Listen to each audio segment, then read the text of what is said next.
আলাইকুম, hello everyone, কেমন আছেন সবাই? আশা করছি অনেক অনেক ভালো আছেন। And it's me Tasnim, welcome to my channel moonshine Tasnim. আজকে আমি আপনাদের জন্য নিয়ে আসলাম আমার ডেইলি লাইফের একটা ব্লগ, যেখানে আমার আজকের অ্যাক্টিভিটিস আপনারা দেখতে পাবেন। তো চলুন দেখা যাক কী কী করেছি আজকে সারাদিন। আশা করি ভালো লাগবে। So let's get started. আজকে আমার ব্লগটা শুরু করছি আমার ভার্সিটি যাওয়া থেকে। অনেক সকালে উঠেছিলাম কারণ আমার ক্লাস ছিল আজকে 8টার সময়। তো সকালবেলা উঠে রেডি সেডি হয়ে ক্লাসের উদ্দেশ্যে বের হয়ে আসলাম, আর বাসার সামনে দেখি শিউলি ফুল পড়ে আছে। সময়ের অভাবে একটা শিউলি ফুল নিয়ে চলে আসছি। 22 Beluch Regiment Station in Pilkhana shall deserve the 5,000 Bengali EPR soldiers and capture their radio center. 12 Beluch Regiment তারা কি করবে? যারা হচ্ছে পিলখানায় আছে, হ্যাঁ, তারা হচ্ছে ডিজার্ভ করবে 5,000 বেঙ্গলি ইপিআর কে এবং রেডিও সেন্টারটাকে ক্যাপচার করবে। তারপরে 32 পাঞ্জাব রেজিমেন্ট তারা হচ্ছে কি করবে? ডিজার্ভ করবে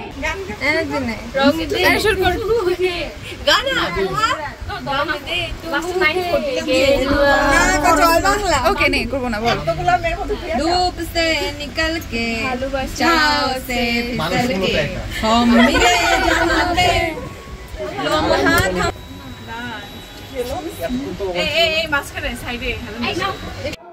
আজকে আমার 2টা ক্লাস ছিল। 2টা ক্লাস শেষ করে আমরা সবাই মিলে যখন বাসার উদ্দেশ্যে রওনা হয়েছিলাম, লিফটের মধ্যে সবাই মিলে বেশ মজা করলাম, গান গাইলাম। তো মজা করে আমি যখন বাসায় আসলাম, পরে এটা বাসায় আসার ক্লিপ, দেখি বাসার মধ্যে মাছ কাটতেছিল, আর যেগুলো মাছ ছিল সবই আমার পছন্দের ছিল।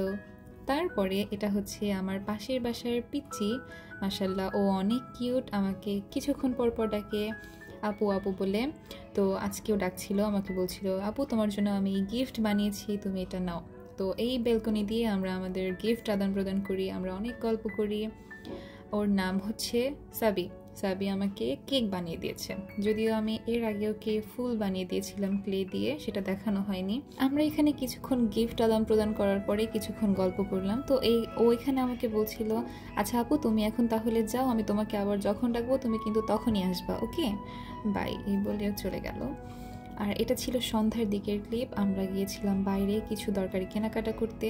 তারপরে গিয়ে মনে পড়লো আজকে রবিবার, শপিং সেন্টার বন্ধ। তো আমরা যেটা কিনতে গিয়েছিলাম সেগুলো ছাড়া মোটামুটি অন্য কিছু কিনে নিয়ে বাসায় চলে এসেছি। আসার সময় মনে পড়লো আমার ফুচকা খেতে হবে। ফুচকা খাওয়ার জন্য খুবই ক্রেভিং হচ্ছিল।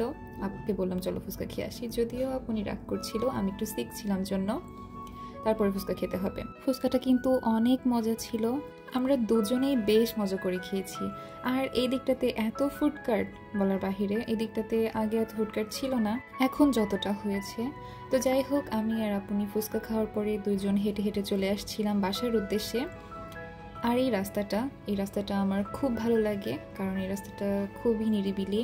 আর একটু পরে পরে এখানে কামিনী ফুল গাছ, কামিনী ফুলের এত সুন্দর স্মেল, মাশাল্লাহ খুবই ভালো, মন ভালো হয়ে যায়।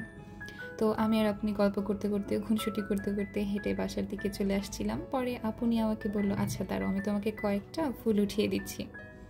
আর এই যে আপনি আমাকে কয়েকটা কামিনী ফুল উঠিয়ে দিল। আর এটার স্মেল এত সুন্দর, এটা এখনও আমার ঘরে আছে, স্টিল নাও এটার স্মেল অনেক সুন্দর। তারপরে হাঁটতে হাঁটতে কিছু দূর এগিয়ে দেখি বাচ্চা কাচ্চারা এখনই ব্যাডমিন্টন খেলা শুরু করে দিয়েছে। যদিও এখনও অতটা শীত পড়েনি, তারপরে ওরা এখন থেকেই খেলার প্র্যাকটিস করছে। যাই হোক, দেখে নিজের ছোটোবেলার কথা মনে পড়লো। যাই হোক, আশা করি আজকে আমার এই ব্লগটা আপনাদের কাছে ভালো লাগবে। ভালো লাগলে অবশ্যই লাইক কমেন্ট করবেন এবং সাবস্ক্রাইব করে আমার পাশে থাকবেন। তাহলে আজকে আমার এই ব্লগটা এখানেই শেষ করছি। দেখা হবে আবার নতুন কোনো ভিডিওতে। সেই পর্যন্ত ভালো থাকুন, সুস্থ থাকুন। আল্লাহ হাফেজ।